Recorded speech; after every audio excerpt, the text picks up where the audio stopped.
इतिहास गाया जाता है। इतिहास के पन्नों पर कुछ का नाम अमर है और कुछ का नाम दबाया गया। आप लोगों ने सुना रानी लक्ष्मीबाई जी के बारे में, बड़ी अच्छी वीरांगना रहे, लेकिन उनके स्थान पर लड़ने वाली झलकारी बाई, उनका इतिहास शायद ही लोग पढ़ाएं और शायद ही बताएं। एक वीर रहे बांके चमार, जिसको पकड़वाने वाला जनरल कास्ट से था, राजनीतिक मंच नहीं। बांके चमार का इतिहास कोई कोई गाता है। एक महान पुरुष जिनका नाम महाराजा छीता पासी बताया गया। छीता पासी का भी इतिहास शायद ही कोई कोई जाने। त्यावा कवि जी लिखते हैं 4 लाइन उबीरन खातिर कैसे। मोनू यादव सिपाही जी नागनपुर की 5 सजमी से सुंदर माला 100 रुपया आशीर्वाद के चारे की हम अच्छी अपनी कला में कामयाब रहे।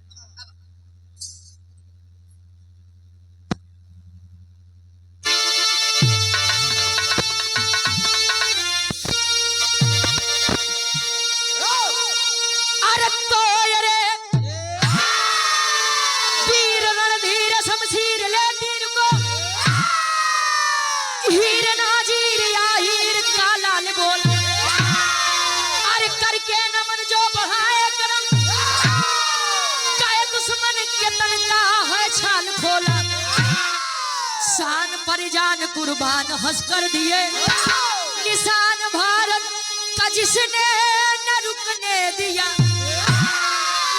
औलाद फौलाद जल्लाद बनके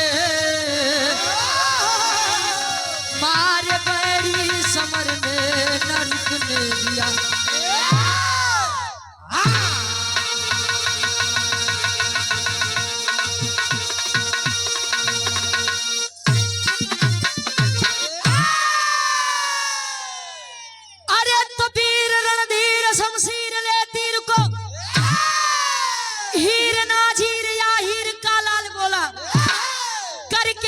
जो बढ़ाए कदम दुश्मन के तन का है छाल खोला।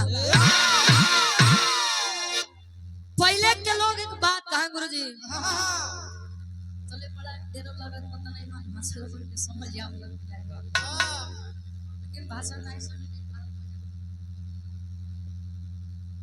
अच्छा अब बोली पहले के लोग कहे कि जकरे जवानी आवत है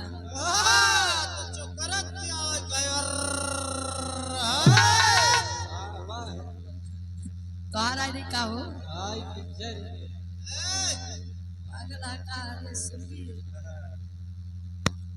बिरहा में कवि जी बड़ी सुंदर गजल के भाव देते हैं। कोनो लड़का अपने बेवफा सनम बदे कहे, सुधीर भैया, कोनो लड़का अपने बेवफा सनम बदे कहे, अच्छी बात। वो लड़का कहे का कहे गुरुजी,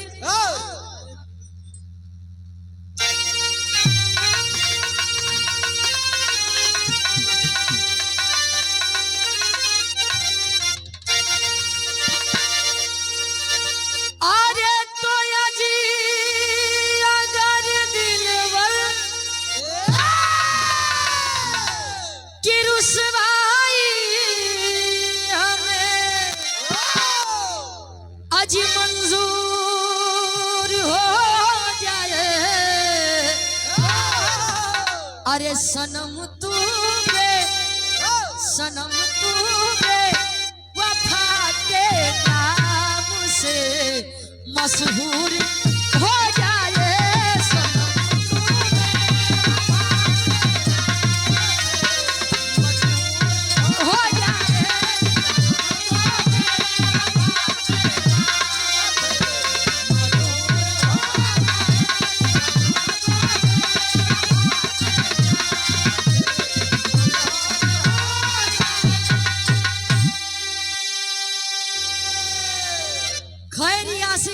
के बात रहे ओके छोड़ा। कवि जी वीरम खातिर लिखत वीर चाहिए तब के हो, वीर चाहिए आज के हो। वीर जिस भी राह में चलते हैं या तो मंजिल को पा ही लेते हैं या तो रास्ता खुद ब खुद खत्म हो जाता है। वीरन खातिर कवि जी लिखा था इनका,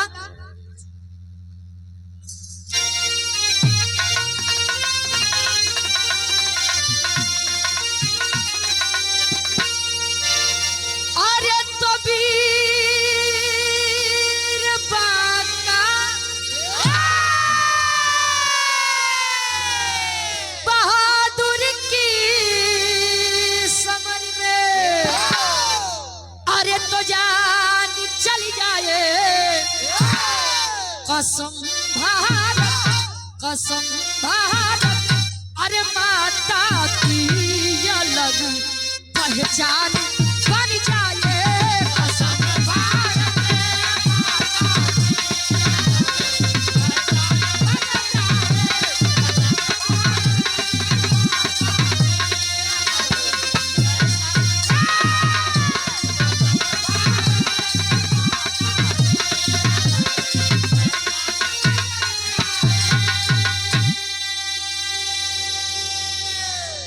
वीर बाका बहादुर की समर में जान चल जाए, कसम भारत माता की अलग पहचान बन जाए।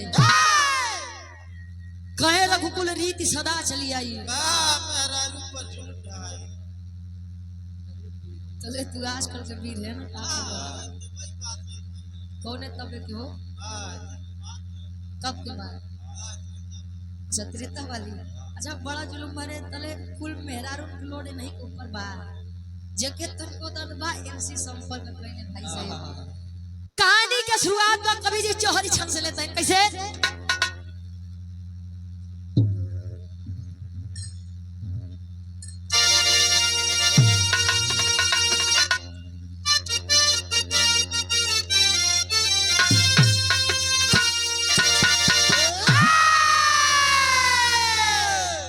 अरे तो शहर कानपुर है याला, एक छोटा रहा घराना, यादव समाज की गाथा, अब का तो सदा जमाना है, काम काज थे करते, अर्थ पर है माधव के, गरीब रहा बेचारा, अभी मनु यादव के, रघुराज सिंह के घरवा, मनु बेचारा रहेगा, कमला सिंह का है संगवा, है काम काज था करता, दोनों जब साथ में चलते, अंगद हनुमान की जोड़ी, भाई भाई थे लगते, बजा दिया लगती थोड़ी।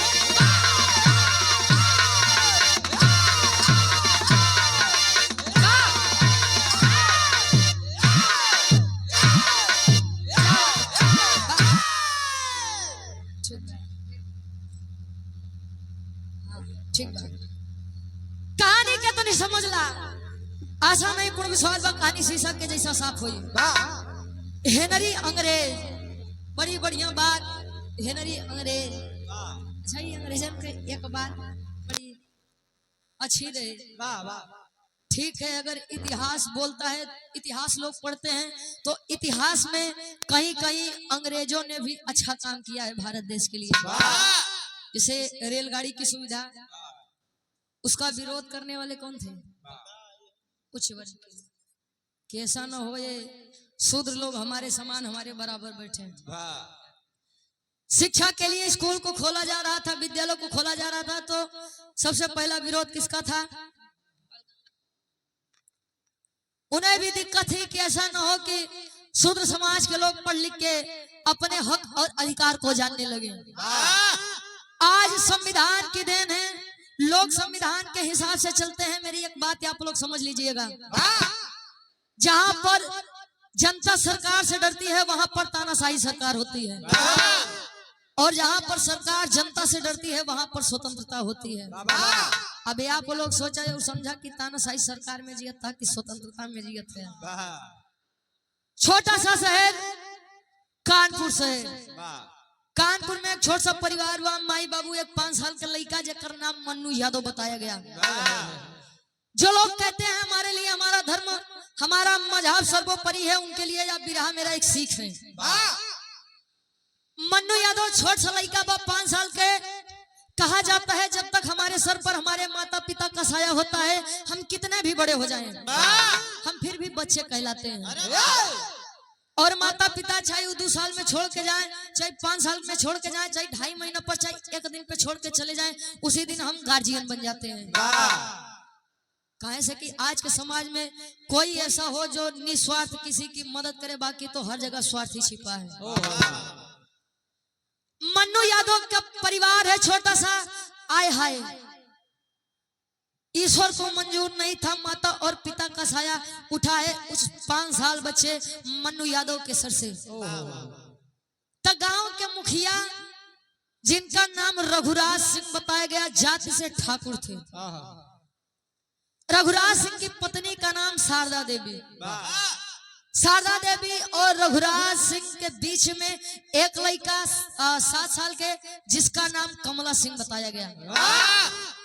कमला सिंह ठाकुर समाज से और मन्नू यादव अहिर समाज से। 2, 4, 6, 10 लोग लेकर गए, मन्नू यादव का हाथ पकड़ाए हैं रघुराज ठाकुर को। साहब तू चाहबा तई लइकवा जी जाई, और तू चाह लेबो तो लइकवा मर जाई। इसका इस संसार में कोई नहीं है, और आज के बाद आपको ही इसकी देख रेख करना है। ठाकुर साहब तैयार हो गए कि चलिए अच्छी बात है, एक से भले 2, मेरे पास एक ही बेटा था, चलिए मेरे पास दूसरा भी बेटा आ गया। जहां पर लोग घृणा की नजर से देखते हैं, आज की नहीं, लगभग गुलामी की बात, जब इस भारत देश गुलाम था तब की बात बता रही हूँ। ठाकुर साहब प्रसन्न हुए, धीरे धीरे समय बीतत बा। तले कमला सिंह और मन्नू यादव पहलवानी के बड़ा शौकीन रहे। कमला सिंह 7 वर्ष का था और मन्नू यादव 5 साल का।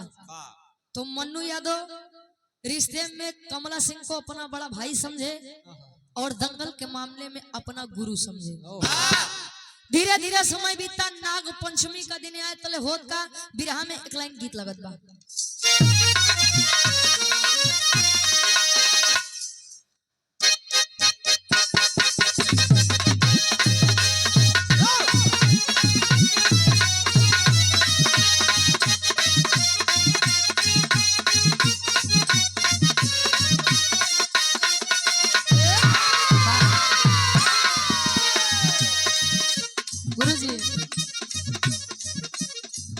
वैसे ई रात सबके जिंदगी में आती है, कवन वाली हो, गोल्डन नाइट।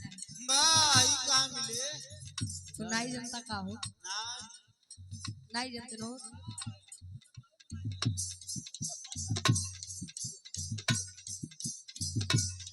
मतलब शादी के बाद पहली रात, सुहाग रात। अरे वाह, यो नहीं के जिंदगी में नहीं आवत गुरु जी, जे बाल ब्रह्मचारी रात है। जे 5+1 लड़की अपने सैया जी से कहे, का कहे,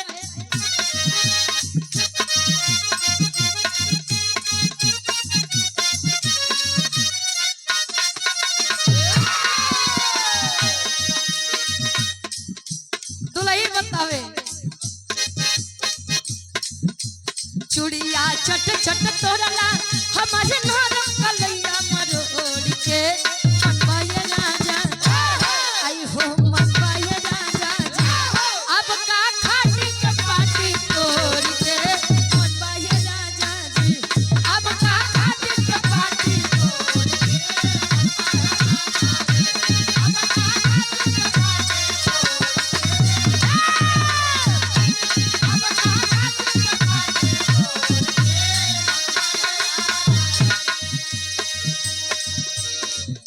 धीरे धीरे समय बीता, दोनों बच्चे बड़े हुए। कमला सिंह 21 वर्ष का हुआ और छोटा बेटा मन्नू यादव 19 वर्ष का। अजले होत बा तले पहलवानी होए, गुरुजी नाई बनी का चाहत है, डिस्टर्ब मत करा।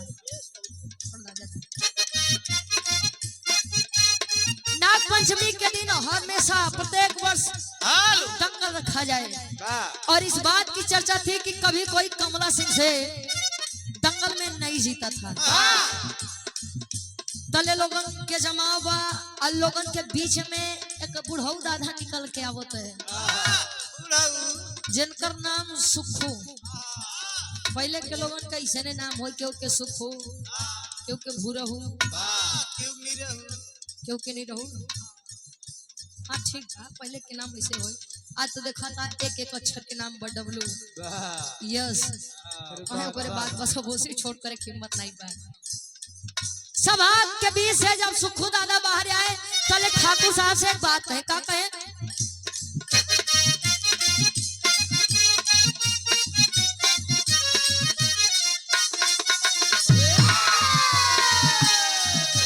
सभा में सुखू दादा बोल कहिया एक बयान हो पागल बजनता आई हो पागल बजनता यार लड़ी है कोनो पहलवान हो पागल बजनता यार लड़ी है कोनो पहलवान हो लड़ी है कोनो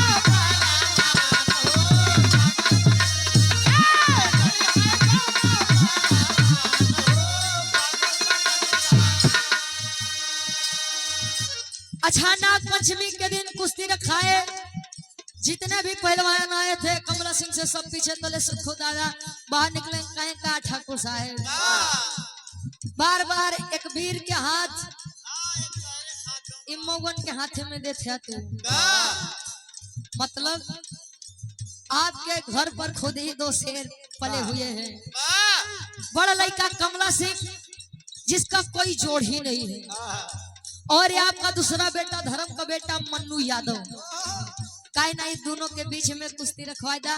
दंगल भी देखने में रोचक होगा और लोगों का लगाव भी इंटरेस्ट भी बढ़ेगा। ठाकुर साहब का बिल्कुल बात तो आपने सही कही है।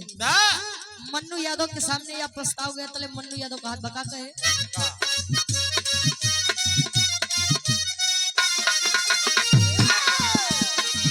बोला मन्नू यादव तब ठाकुर के समान बोला मन्नू यादव तब ठाकुर के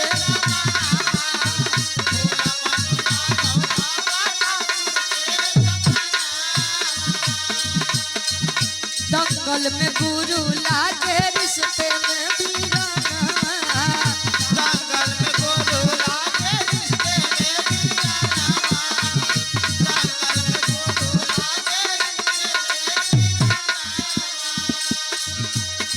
मान कइले मन्नू ना कटू टलिया जमान हो पागल बजनता आई हो पागल बजनता यार लड़ी है दोनों पहलवान हो पागल बजनता यार लड़ी है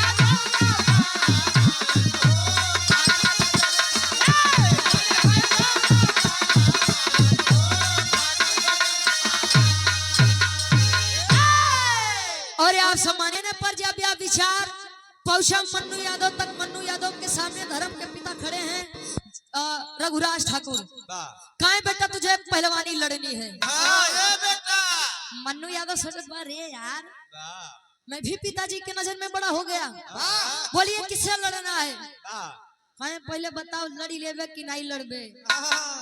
बाबू तोरे खून नहीं परेशान काहे होते है जले लड़ब नहीं जले जीतम नहीं तोले छोड़ब नहीं। किससे लड़ना है। काहे तोर बड़े भाई कमला सिंह से तले लगा ऊपर से नीचे देखा बाबू मजाक करत है दिमाग सही बा। काहे पागल हो गए हैं आप दिमाग खराब है आपका। जिनको मैं रिश्ते में अपना बड़ा भाई मानता हूँ जिन्हें मैं दंगल के मामले में अपना गुरु समझता हूँ का चाहता गुरु से ही चेला भिड़ जाए। अरे लड़का काहे नहीं मानत है।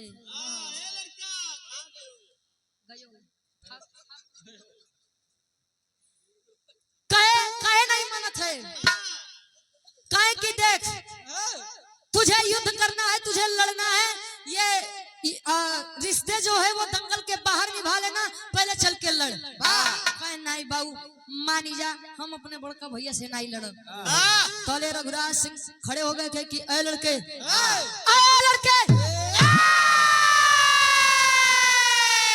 अरे मैंने तो सोचा था कि मैंने अपने घर पे 2 शेरों को जन्माया है। अरे तरस तो मुझे अपनी उस पत्नी शारदा देवी के ऊपर आता है कि एक को शेर बनाई और एक को गीदड़ बनाई। मन्नू यादव खड़ा रहे, जले बात अपने तक रहे तले बर्दाश्त बा गुरुजी, बात अगर माई तक आई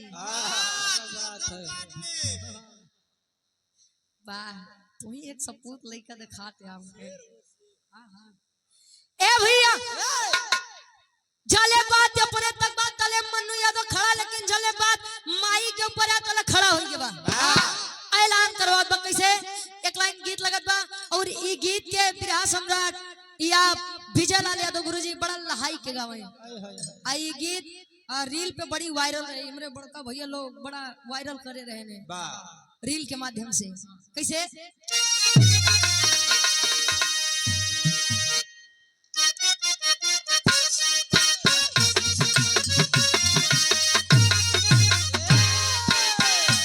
लइका कहे ओरिजिनल भावा, चढ़ल जवानी में गोरिया, चढ़ल जवानी में गोरिया काहे बांधे चोली टाई, चढ़ल जवानी में गोरिया काहे बांधे चोली टाई। लेकिन ये गीत हमारे दिल के बड़ी करीब है, उस सब के करीब हो जाए सुने होई, क्योंकि जिंदगी में अगर कुछ करना है, कुछ बनना है, आप खड़े हो जाइए। अगर मन में विचार है, इरादा है, तो वो काम होगा जरूर। कैसे एक दिन मंजिल पाई, एक दिन मंजिल पाई, ओका झंडा जरूर लहराई, लगन रही तन मन में ओके केहू न रोके पाई, लगन रही तन मन में ओके केहू न रोके पाई।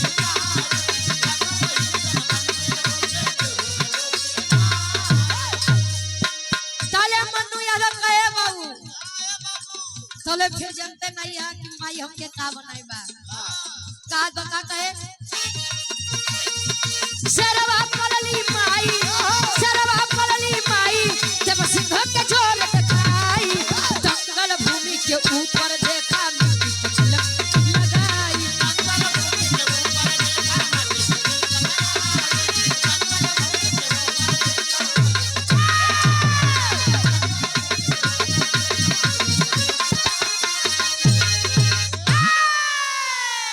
कहे सरवा पलली माई।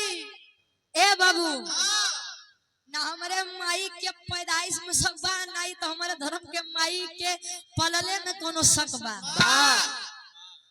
मैं पीछे इसलिए हट रहा था क्योंकि वो मेरे भाई थे, मेरे गुरु थे, लेकिन अब नहीं। माई से बढ़ के भाई संसार में।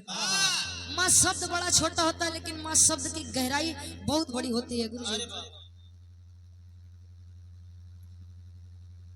दंगल छिड़ गया, एक तरफ ठाकुर साहब का धर्म का लड़का मन्नू यादव खड़ा है, और एक तरफ उनका सगा, उनका खून का बेटा कमला सिंह खड़ा है। तो होता है कि अगर मैदान में 2 विरोधी हैं, तो कुछ एक की तरफ और कुछ एक की तरफ, आधे आधे की तरफ हैं। और पुनः सम्मानित हमारे गार्जियन जी, आप मुसाफिर भगत जी चंदौली की पवन सरजमी से पुनः सुंदर माला 100 रुपया आशीर्वाद के चाह रही। और एक तरफ कमला सिंह के तरफ के लोग और एक तरफ मन्नू यादव की तरफ के लोग। मन्नू यादव की तरफ के लोग कहें कि देखा लइका बा, लेकिन हो सकता है कि समय एक साथ दे दे, तले जे देखे रहे कमला सिंह के कहीं पागल हो, ई लइकवा लड़ी, ई लइकवा लड़ी है, होता ना बड़ा वीर से है लड़कवा। सब विचार करते हैं छच्चू के यार, जो होगा अब वो तो परिणाम के बाद ही पता चलेगा। अब देखो और परिणाम का इंतजार करो कि कमला सिंह जीतता है या मन्नू यादव जीतता है। सब ले देखते हैं कैसे तेरी के भाव बा।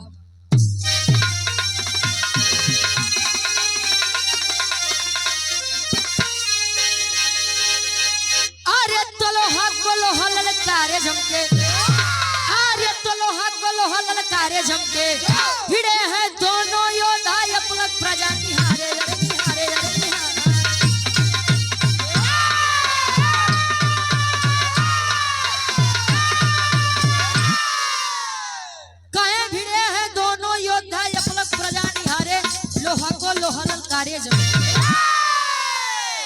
होता है जब दंगल हो, कोई कार्यक्रम हो, अगर इंटरेस्टिंग है तो लोगों का लगाव और ध्यान और तेजी से बढ़ता है। अपलक अपलक का मतलब लोग एक टक देख रहे हैं, पलक नहीं झपक बा। लइकवा जीती ना ना, कमला सिंह जीती है, इनके सामने आज तक अच्छे अच्छे वीर नहीं, इनके काहे दिखा।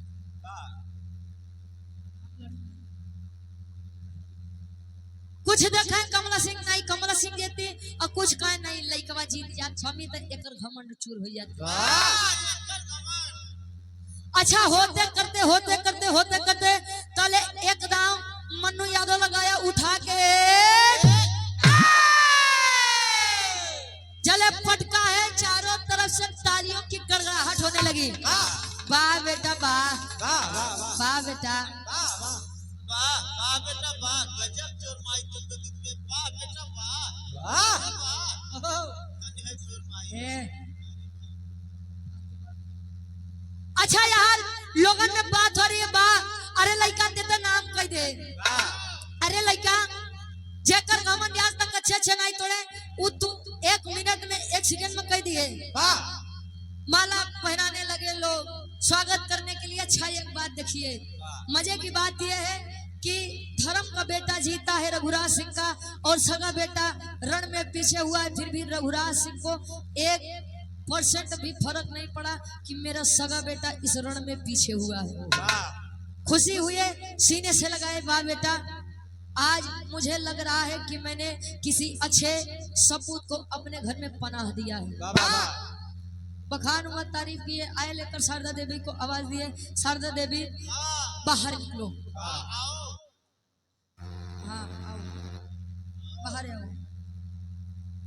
अच्छा आए, आ रही है आरती की थाल सजा करके, अपने धर्म के बेटे मन्नू यादव की आरती उतार के माथा चूमत बा।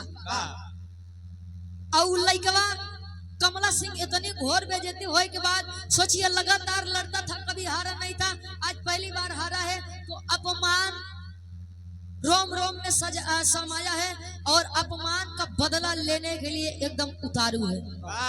गया है अपने कमरे में लेटा है, आखिर माँ तो माँ होती है। माँ गई अपने सगे बेटे के लिए खाना लेकर के, लइका हमार सुबेरे के गा भूखा नोई तनी सा खाई ले। तले कमला सिंह अपने माई शारदा देवी से कहे, तू माई हो, खुद को माँ कहती हो।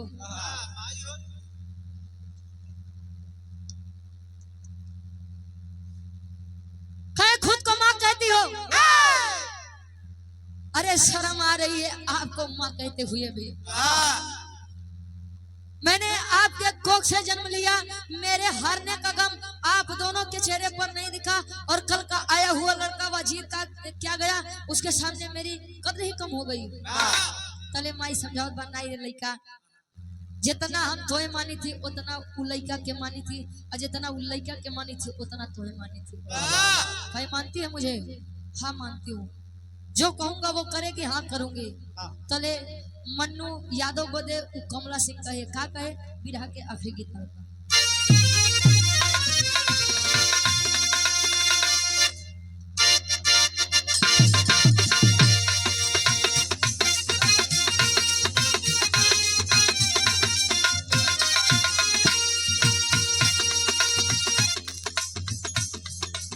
प्रेम, मोहब्बत,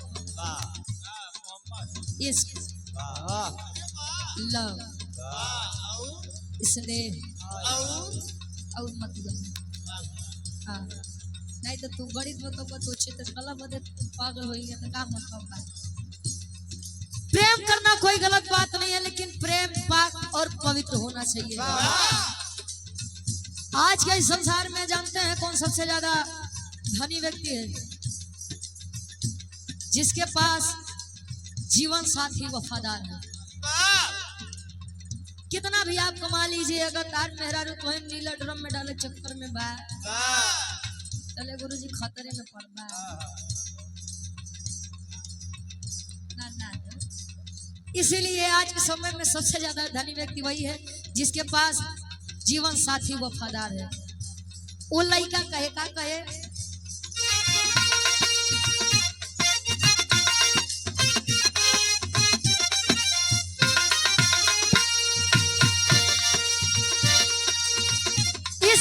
तो हर चीज मिट जाती है, इश्क में तो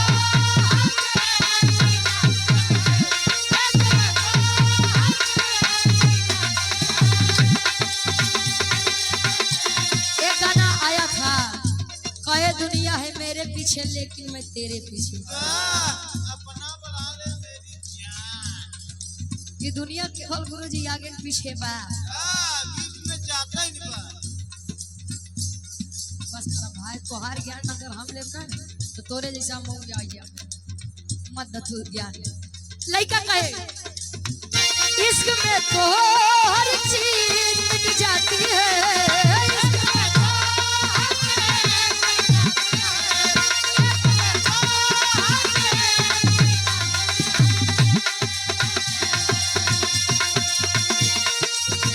बेकरारी बनकर हमें तड़पाती है,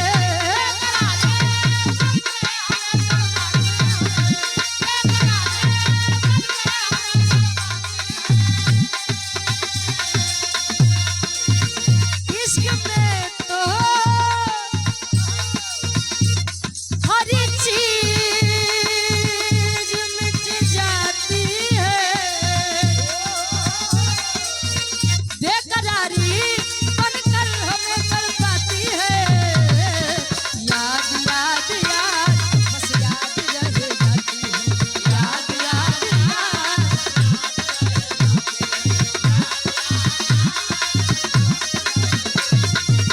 ओ कलिया, ओ कलिया, याद याद याद बस याद रह जाती है, याद याद याद।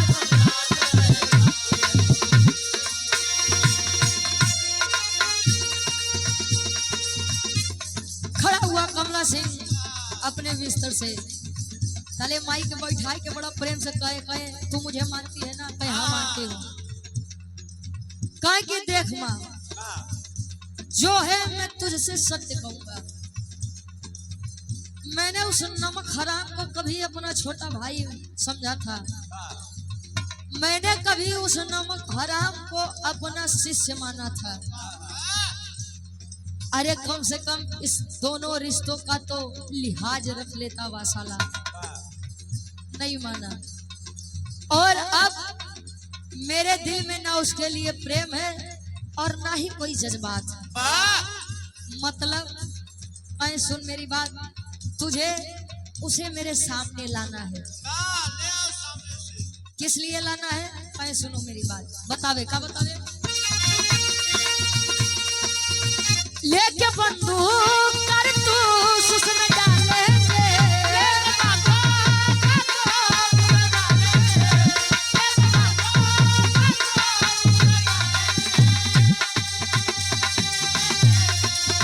चढ़ के गोली सीने में उसके दागेंगे, चढ़ के गोली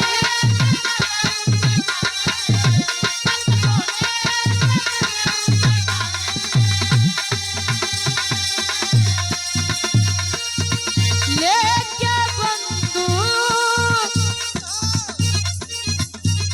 कर तू उसमें डालेंगे, चढ़ के गोली सीने में उसके दागेंगे। वाह, हमारे महाराज लेके बंदूक कर तू उसमें डालेंगे, चढ़ के गोली सीने में उसके दागेंगे। जान जान जान हम जान से ही मारेंगे, जान जान जान ही मारेंगे।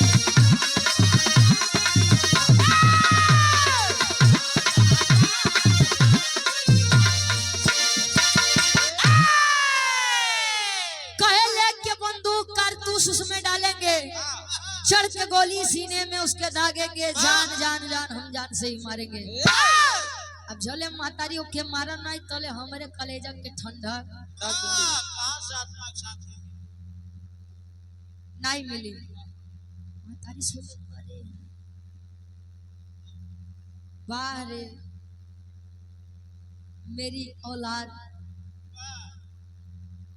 तेरे पिता के अंदर कभी भी जाति को लेकर भेदभावना नहीं आई, कभी मेरे अंदर उस चीज को लेकर कोई भावना भेदभावना नहीं आई। और आज केवल एक दंगल हारने के लिए, जिसे लोग कहते थे कि यार अंगद और हनुमान की जोड़ी है, आज तू उसी की जान लेने पर उतारू है।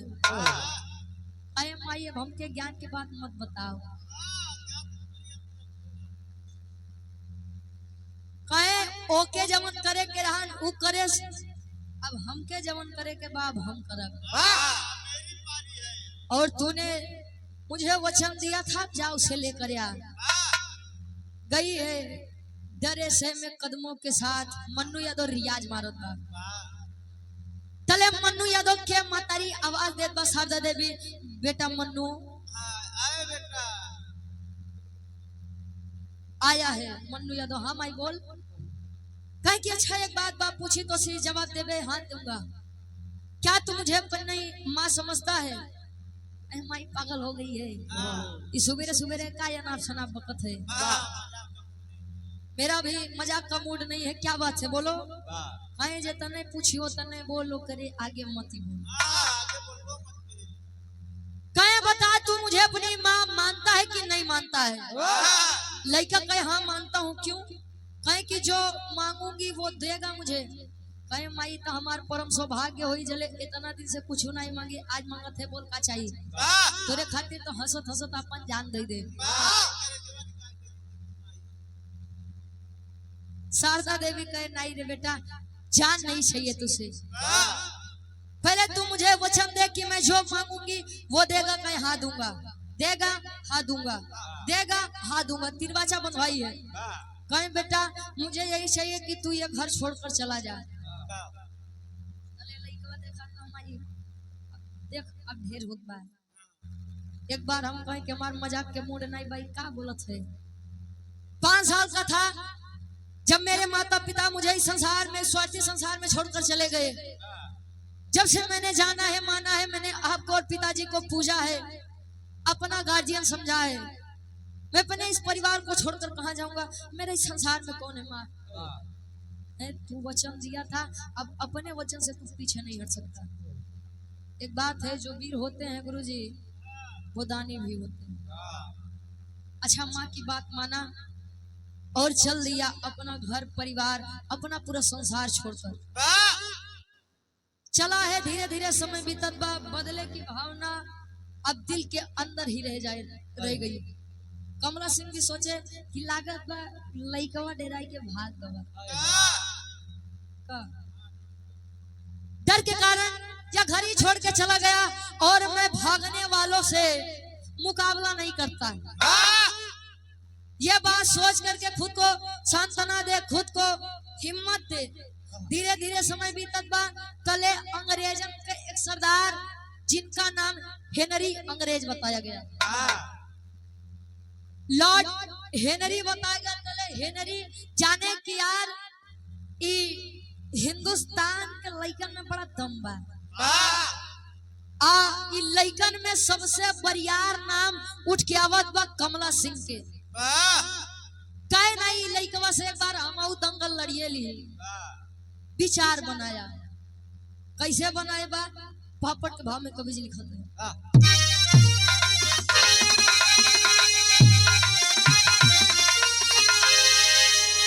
अरे तो मची है कुश्ती बज गया, अब डंका संका मनवा में। अरे मची है कुश्ती बज गया, अब डंका संका मनवा में। तो कमला सिंह है बन गया रणबंका संका मनवा में।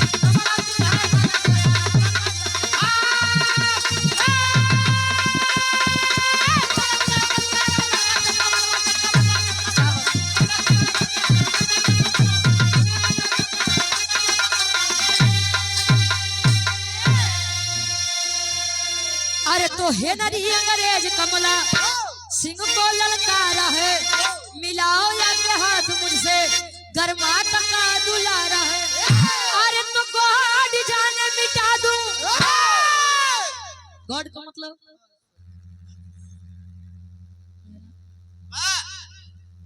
गॉड का मतलब जैसे लगा पैसा अंग्रेज था तो अंग्रेजी गुरुजी जब तक करा था छोड़ दे।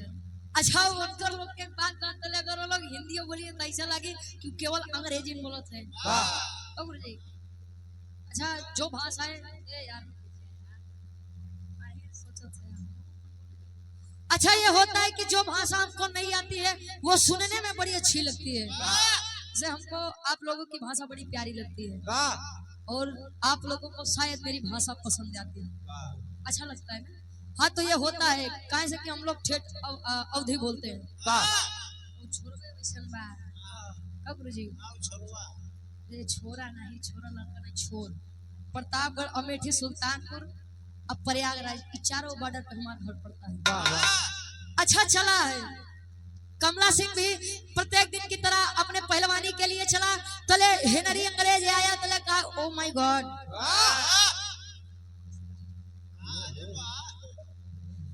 कहा कि कहाँ गया कौन अरे वही जिनका नाम तुम लोग प्रत्येक दिन एवरीडे लेते रहते हो कौन भाई अरे वही कमला सिंह क्या नाम है उसका अरे कायल कहाँ है पहलवानी लड़ने के लिए आया हूँ उस लड़के से कहे कि देख बता देना उस कमला सिंह से अब एक तरफ हिंदुस्तान की तरफ से वो लड़ेगा और एक तरफ मैं अपने इंग्लैंड के लिए लड़ूंगा। कमला सिंह तो था नहीं लोग थे भाई हिंदुस्तानियों का खून गर्म हुआ अरे यार सामने से आकर चैलेंज कर रहा है कहे सामने से चैलेंज कर रहा है। कमला सिंह रहे नहीं मान गए कहे से की बात नहीं अब गांव के रहे नहीं क्षेत्र के रहे नहीं जिला के रहे नहीं प्रदेश के रहे बात अब केवल भारत देश के रहे मान गए कि भाई युद्ध होगा यानी पहलवानी होगी आप आइएगा ठीक आज के 10 दिन बाद इसी जगह ठीक इसी दिन 10 दिन के बाद जब आइएगा तब आज से कुश्ती लड़ने के लिए कमला सिंह तैयार रहेंगे। अच्छा अब न्यूज़पेपर छपत बा गुरुजी पत्रिका छपत बा न्यूज़पेपर और तले ई बात फैलत बा। अच्छा एक बात बा अच्छी बातें छिप सकती हैं लेकिन खराब बातें आप उसे कितना भी छिपा लीजिए कितना भी लेकिन वायरल हो ही जरूर।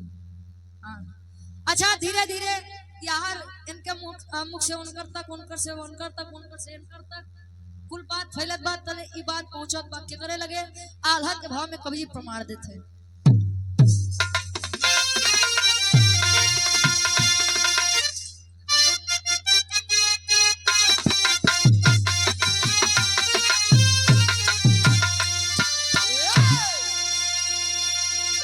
अरे 10 दिन बाद कुश्ती रचल वो ही धूम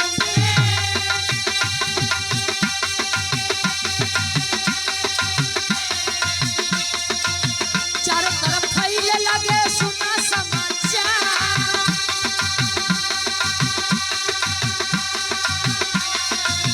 मन पहलवान ताब गैया के चरावत रहले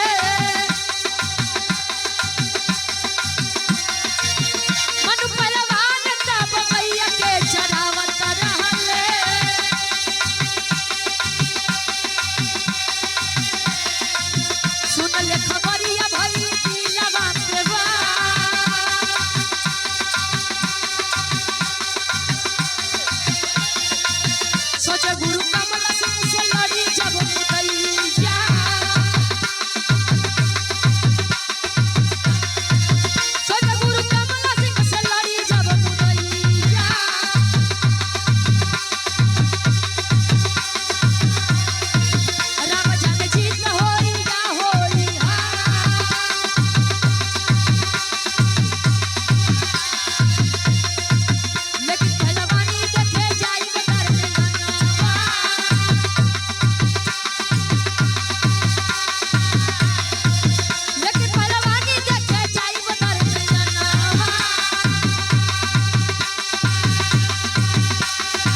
मन्नू पहलवान तक।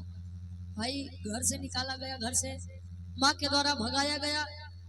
तले अपन पेट पाले खातिर कुछ न कुछ तो लोगन के करे के पड़ी। तो मन्नू पहलवान भी गांव समाज के जितना जानवर रहे, गाय भैंस बकरी लेके चल दे बेचारा। दिन के दिन जंगल में बीते, तले खबर मिलत बा कि मन्नू पहलवान दंगल रखा गया है।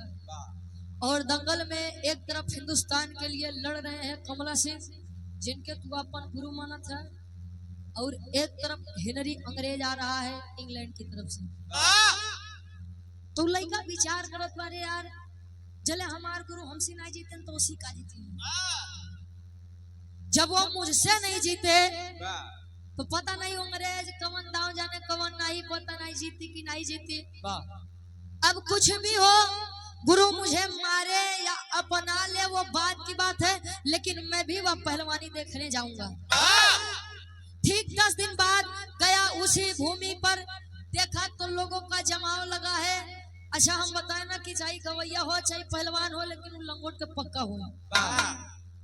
अब कमला सिंह कूदा, हेनरी अंग्रेज क्या शरीर जब देखा, बॉडी देखा, तो ऊपर से लेके नीचे तक ऐसी हम जीता पहले एक बार ऐसे मसा देते रही। अच्छा विचार करत बा, काहे यार हिंदुस्तान के इज्जत चाहिए, बचे चाहिए मत बचे, मन में विचार करे, कहे चाहे बचे चाहे मत बचे, लेकिन कमला सिंह अपन जान नहीं गवाई। पीठ दिखा करके चला है तो लोग सोच रहे हैं अरे यार ये कमला सिंह क्या कर रहे हैं, ऐसे तो हिंदुस्तान की इज्जत चली जाएगी। चले वाह रे लड़का, मन्नू यादव दंगल में कूदा है। बात पर बात होनी चाहिए। मन्नू पहलवान अपने गुरु का सम्मान बचा रहे हैं कि हेनरी अंग्रेज पहले चेलवा से लड़ा तले गुरु तक जाया। एकलव्य जी की जयंती मनाई गई गुरु जी बड़े जोरों शोरों के साथ। एकलव्य जी को भी शिक्षा दीक्षा नहीं मिली, इसी कारण कि वो अछूत थे, भाई नीचे समाज से थे, और उन्होंने मूर्ति का आकार देकर शिक्षा दीक्षा ली। तले अर्जुन जी की बात नहीं पता चले, वो कुकुर के मुख में, कुत्ते के मुख में जब उन्होंने बाण मारा था कि कुत्ता भी सेफ और उसका मुंह भी बंद, अर्जुन जी को ये बात नहीं बर्दाश्त हुई, अरे यार मुझसे बड़ा धनुधर कौन हो गया। तले गुरुजी लगे जाए के कहते गुरुजी देखा तो ही आपने मुझे वचन दिया था कि मुझसे सर्वश्रेष्ठ धनुधर आप किसी को नहीं बनाएंगे। खाली क्या है ये बात। अच्छा गया करे लड़का तोर गुरु क्या है, मैंने अपने गुरु द्रोणाचार्य जी को अपना ही गुरु माना है और उन्हें ही मानता हूँ। मैंने तो तुझे कोई शिक्षा नहीं दी, कहीं अरे आपने नहीं दी, मूर्तियां तो दिए बना, तले एक अंगूठा मांग लिया गया। इसीलिए निचले समाज से था कि ऐसा ना हो कहीं अर्जुन जी से श्रेष्ठ हो जाए। फिर भी गुरु की मर्यादा के लिए उसने अपना अंगूठा दे दिया। वैसे ही मन्नू पहलवान भी अपने गुरु, अपने बड़े भाई की इज्जत को बचाने के लिए चल दिया लड़ने के लिए। अब तो एकदम सन्नाटा हुआ पूरे दंगल में कि हिंदुस्तान के पानी बची कि इंग्लैंड वाला ले जाइए। चले फिर से होते करते गुरुजी मन्नू पहलवान उठा के हेनरी अंग्रेज को भी समाज में पटका है। चले पटकत बा, चले फिर से हिंदुस्तानियों के मन में एक अलग से ही भावना जाग गई, अरे वाह बेटा आज आकर के तूने हिंदुस्तान की मान और मर्यादा बचा ली, अन्यथा आज से ये तो हिंदुस्तान की इज्जत लेने पर तुल गया था।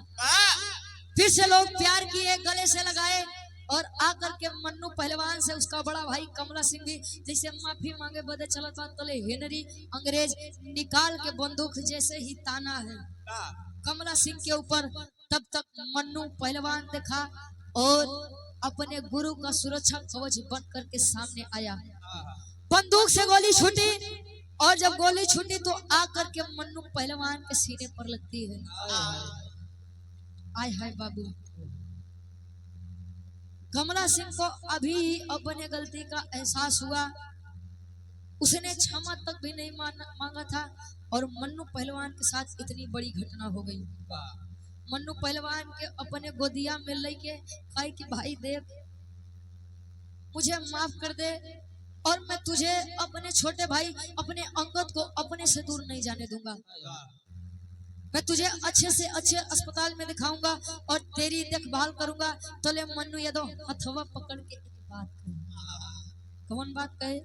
आखिरी भाव।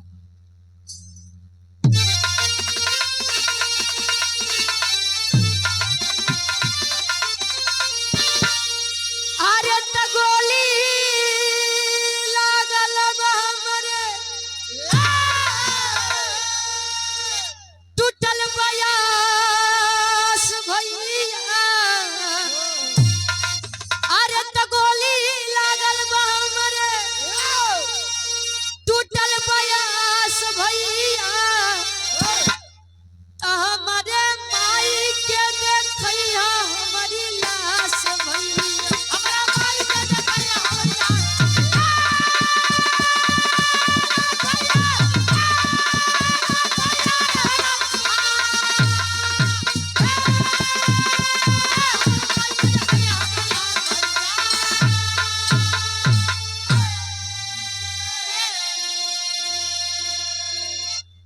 हाथ पकड़ लिया मुन्नू पहलवान कि मेरे बड़े भाई, मैं आखिरी विदाई इस संसार से अपने बड़े भाई की गोदी में लेट करके ले रहा हूँ। मुझे इससे बढ़कर और क्या चाहिए।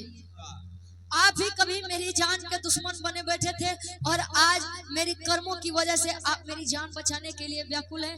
मेरे लिए इससे बड़ा और क्या हो सकता है मेरे भाई।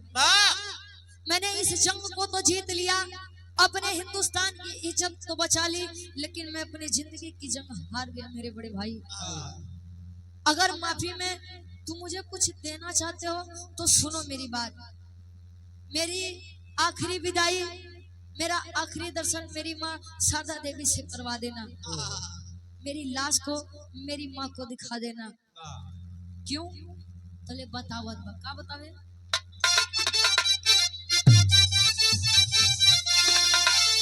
अरे जियत जिंदगी नहीं कई पवली हम सेवा, तो कर्जा न चुकाया मैं खिलाई जो कले।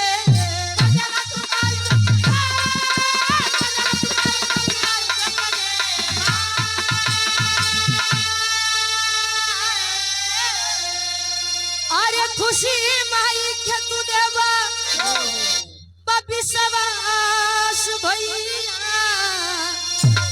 अरे खुशी माई के तू देवा विश्वास भैया। हमारे माई के देखैया हमारी लाश भैया।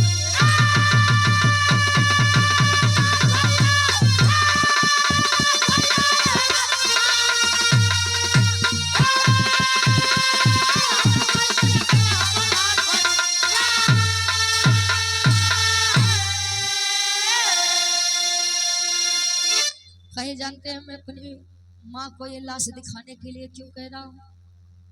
मेरी माँ ने मेरी जान बचाई थी आपसे, और मैं अपने भारत माँ के लिए इस दुनिया को अलविदा कह रहा हूँ। तो मेरी माँ को मेरी लाश दिखाकर ये कह देना मेरे भाई कि मैंने अपनी भारत माँ के लिए अपनी जान की कुर्बानी दी है, आपने मेरा खून नहीं किया। इतना ही कहकर दम तोड़ा है मन्नू पहलवान व यादव समाज का लड़का। पहुंचा है मन्नू पहलवान की लाश लेकर अपने घर रघुराज ठाकुर और शारदा देवी के बीच में। तले कमला सिंह आवाज दे बा माई, आपसे मिलने के लिए मेरा छोटा भाई और आपका छोटा बेटा मन्नू यादव आया है। जवान मातारी सुने कि हम मन्नू यादव के नहीं छोड़ब, वो मातारी सुनत बा कि मन्नू यादव मिले बदे आए बा। तले मातारी कुल काम छोड़ के भागत बा। तले बाहर आई और देखती है कि एक सफेद कफन में लेटा हुआ युवक पड़ा हुआ है। कफन हटाई है और देख करके अवाक हो गई माँ कि तूने मेरे बेटे को मार दिया। कहे माई मैंने नहीं, ये अपने भारत भूमि के लिए शहीद हो गया। शहीद लोग अपने भारत देश के लिए होते हैं तो लोग कह देते हैं अरे यार शहीद हो गया, 2-4-6 दिन फेसबुक पे, इंस्टाग्राम पे, यूट्यूब पे लोग डाल के प्रचार कर दिए भाई वो शहीद हो गया, एक स्मृति बन गई और घर परिवार को 2-4-6 लाख रुपए दे दिए, हो गया। क्या 2-4-6 लाख 10 लाख देने से वह वीर सपूत बेटा वापस आ सकता है? नहीं आ सकता है। कोई भी आकर के कोई भी बाहरी देश आक्रमण कर सकता है, लेकिन हिंदुस्तान को जब आक्रमण करना पड़ता है तले जले ऊपर से परमिशन नहीं मिली तले नहीं करी। बारे हमारे भारत देश का शासक शहीद हुआ है और मन्नू पहलवान यानी मन्नू यादव इतिहास के पन्ने पर अपना नाम अमर करके इस दुनिया से चला गया। आजादी सदैव बलिदान मांगती है, इतना याद रखिएगा। और इतिहास सदैव बगावत करने वालों का गाया जाता है। जिनके अंदर बगावत करने की क्षमता है वो वीर हमेशा इतिहास के पन्ने पर अमर होता है। यही होता है एक वीर सपूत बेटे का फर्ज इस भारत भूमि के लिए। आखिरी में खानदान के परिचय में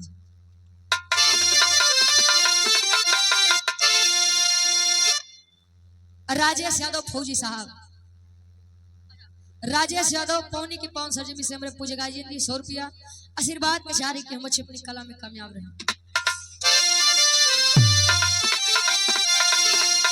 गुरु बिहारी गुरु गणेश गुरु रामलाल बाबा।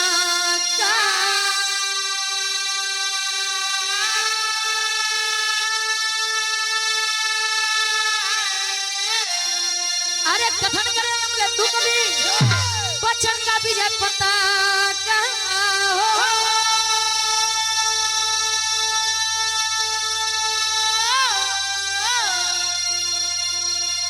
तो लोहा को लोहा लगता रे जम के गावे रुचि यादव पूजा करे कलम के लोहा को लोहा लगता रे जम के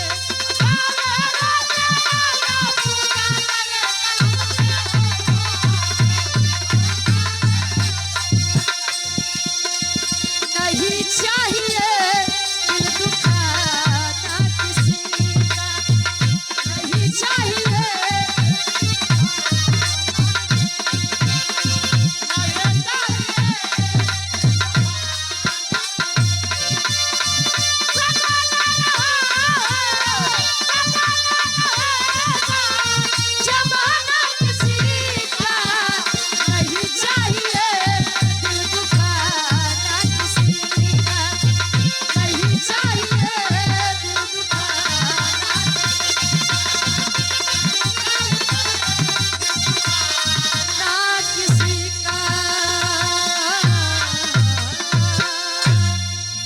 धन्यवाद। सुनने में